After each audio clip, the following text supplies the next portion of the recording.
first things first, Aliir, can you talk us through your goal-kicking exploits here in West Perth? Yeah, it feels like a long time ago now. I think playing Colts down here, got asked to go out forward to try to get a percentage boost. Mark Foster was our coach then, so me and Big John and Marshall were up there. I think might have kicked 4-2 or something like that. That's probably the last time I kicked it back. So it's always good to come back here, a few little memories. You haven't asked Kenny to play up forward on Thursday night, have you? Nah, not quite. I mean, our forward line's pretty stacked at the moment, so I think I'll be the last option to go play up there.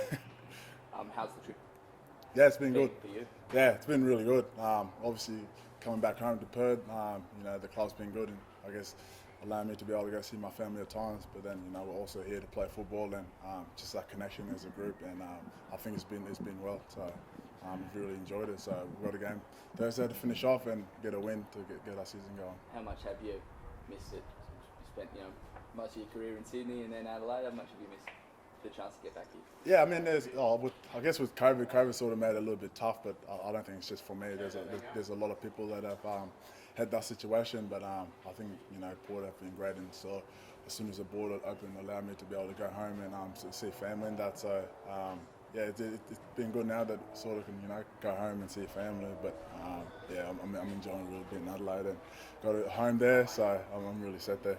How much family do you have over here? Yeah, everyone's here. Mum's here, brother, sisters, niece. Got about 10 of them, so nieces and nephews. So yeah, I got a whole squad here. So they're all at the game on Friday, and they'll be coming again on Thursday. So you can usually spot them from far away. What were your main takeouts from the game last week? Yeah, I think we played pretty well, but I think there was a few little mistakes in the midfield we'll be able to make, but not just in the midfield, it was all over the ground. But I thought we still had a chance to sort of get the win, but just didn't quite hang on. Is there how much stock do you put into intra-club that was maybe a little bit sloppy? You then lose the first practice game. Do you put much into those results or those performances? Yeah, I mean, whenever, because pre-season is a long time these days, and you want to be able to have a proper football hit out, and I guess it's tough sometimes when you've been going against yourself for a couple of months, So and the way we were able to play was just very sloppy. Skills weren't as good. They weren't up to the level, and then skills were a lot better when we played the Eagles. I think it was just sort of our contest in the air wasn't as great from sort of mid to the back line. So, and I think the good thing with practice match, you get another chance to review it and then get another run before you obviously start the season. So, we've been able to review it and then, sort of implement what we took out of the game on Thursday.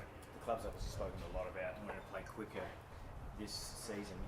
How does that adjust defensively? Like, how do you make sure that you don't suddenly become easier to score against if you do play on them? Yeah, I think it's just probably having the balance. We're a very aggressive football club, and we've said that so many times. And I think it's just having the right balance. Not everyone just sort of running straight through and leaving ourselves open. So, and I think obviously the more you play with your back six, the comfortable you get, so you know who's going up and who's coming back to cover. So I think we've been able to find that balance. It's my third year here, and I'm really enjoying it. And I think they've been able to get the best football out of myself here.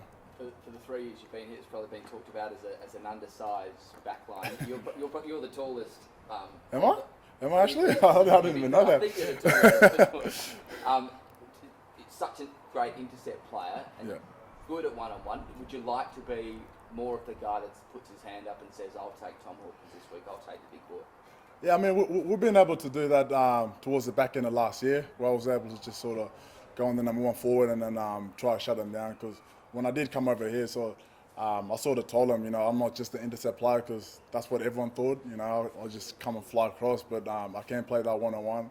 I can play tall and small, so I've always told Kent from the start, whatever you need me to do, I'm happy to do it. So I think it's up to the match committee whether they're exploring me playing on the number one or if they want me to be that intercept player. But as long as we're getting wins, I don't really care where I play. You can go play me up forward, and I'll be happy. So yeah. How did you compare your 2022 to your 2021, which was obviously such a brilliant year? Yeah, I guess 2022 didn't start too well. Doing the Cinders Moses in round one. So I think that's probably the disappointing bit. But just sort of my form. I was really up and down until probably round 6 and round 7, and then I was sort of able to get going again, and then sort of went back down. So I think just the inconsistency, and usually you try and keep it to a minimum, but yeah, mine was probably just a bit too much of a wave and a gap, and I'm feeling good now. I was able to complete the full pre-season with no dramas, and yeah, feeling good going into the season now. But I think injuries are part of it, and that's just that's not an excuse for me. I still should be able to still perform at the top level. Yeah, do you put that down to anything, or do you think it was related to your start? No, it's just inconsistent. I mean, every team goes through injury. You do your full pre-season, you can get injured whenever. It's a sport we play, and that's the reality. You can't use that as an excuse.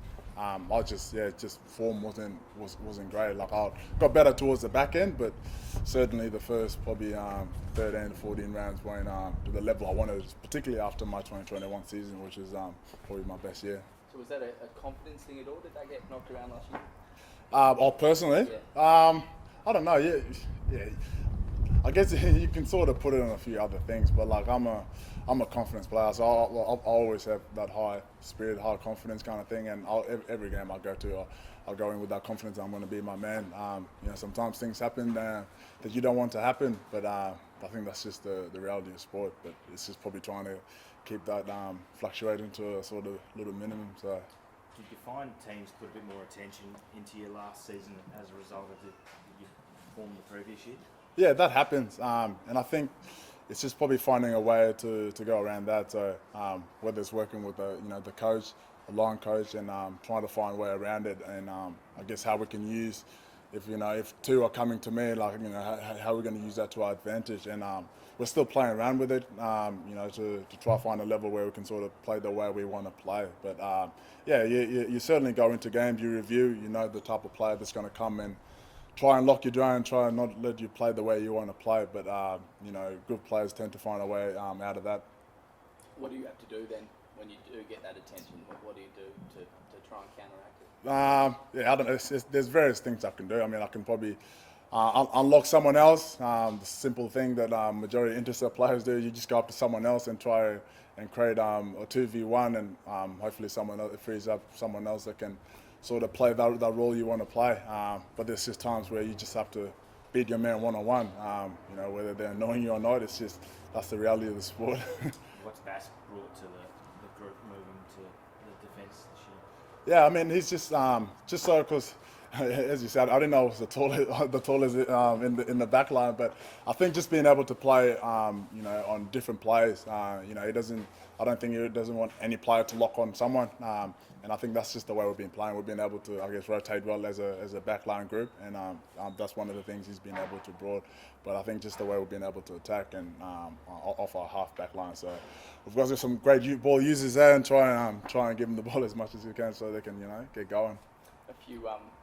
Quite a few pink hats out there today, bit of a fashion statement. How do you see all the Saw boys getting on? Oh, they were moving pretty well. So how many were they in the pink hat? I didn't even. They weren't in the forward line, so they weren't in front of me. But I think there was 3. I think they're all good. It's just sort of precautionary, sort of look after them so you don't bum them too much around. But I think most of them will be sweet to play. I think. I was going to say about Bokey. Does he ever stop surprising you? Sort of McGovern cleans him up and he's out here again. I think it just shows the person he is. I'm still trying to get my head around it. I'm still trying to ask him questions like, how do you do it? There's sometimes where you pull up Saw and you look at Bokey, he's sore, but he still gets it done. He's out on the training track, still working harder than anyone. I want to go find out what his secret is. So it'd be good if I can keep playing to our age. Big off season for you, mate. How's it been becoming your first time down? Yeah, it's I don't really know how to describe it, to be honest. It's been such a blessing. Got a little 6-month-old baby, and as I was saying before, there's times where you get 2 hours, 3 hours sleep, but you wake up and you just got him in his hand, and just feels like you've slept for 9 hours. It's the best thing that's happened to me. Kind of missing him at the moment, been here for 8 days so far. So can't wait to go back to him. But it's been the best thing that's happened to me. Such a blessing, and can't wait to go and see him. Are you getting any grief for being away for 8 nights? Good night's sleep. Well, the missus is not too happy that I'm away for too long, but I told her that's just part of the job. There's times where I just have to, go on camps and things like that. But she's good. I think that's just the beauty of technology. FaceTime every morning, every night, and sort of see their face. They're the reason why I do what I do. So I can't wait to get back and see them. Are you seeking advice from some of the other dads in the team? There's a couple now. Pep, Jez, TJ. So they've been strong. So I think the good thing is all the girls get along pretty well. So they're able to get a little bit of group chat and see each other. But Pep's got his second one coming. TJ's got two. So I'm just happy with the one at the moment, and then we'll reassess once he gets a little bit older.